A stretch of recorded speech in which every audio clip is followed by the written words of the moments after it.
The pit wall.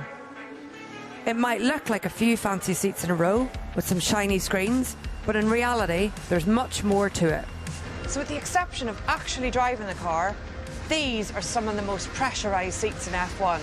Believe me, I know. The pit wall gantry started its life in the 60s, when car timing was done manually. Back then, engineers had to watch each car come by, start a stopwatch and note down the lap time by hand. But with the introduction of computer timing, it evolved to somewhere that team managers and engineers could both keep an eye on the cars visually as they raced past and monitor their progress through the TV and computers.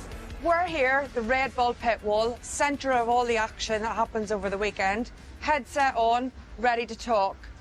These guys, a central position, that's the strategy guys, really central to what happens on a race day Sunday, how the key decisions are made. Right next to them, the race engineers, one for each driver, communicating directly, transferring information back and forth. They'll be given the information from the strategy guys when they think the pit stop is coming, what their plan of action is next, and also taking information in the other direction. Turn 22 is a lot of unnecessary, like it doesn't turn at all. Okay, understood.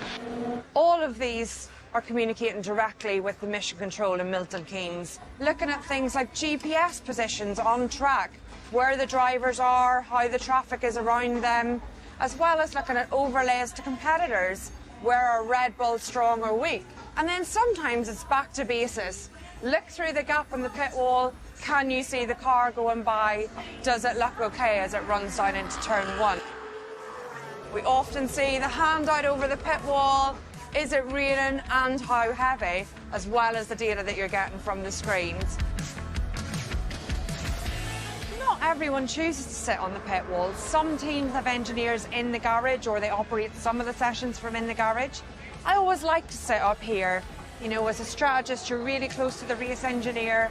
All of the communication is supposed to happen on the intercom, but often there's little hand signals. You know, when you're trying to tell someone to box a slap, it's like, no, and that really gets the message across to people. One of the big advantages of the pit wall, in my mind, is your situational awareness. You can see the track, you can see the pit box, very aware of what's going on around you, and that is one of the reasons that potentially, even with advancements in technology, we won't see the pit wall go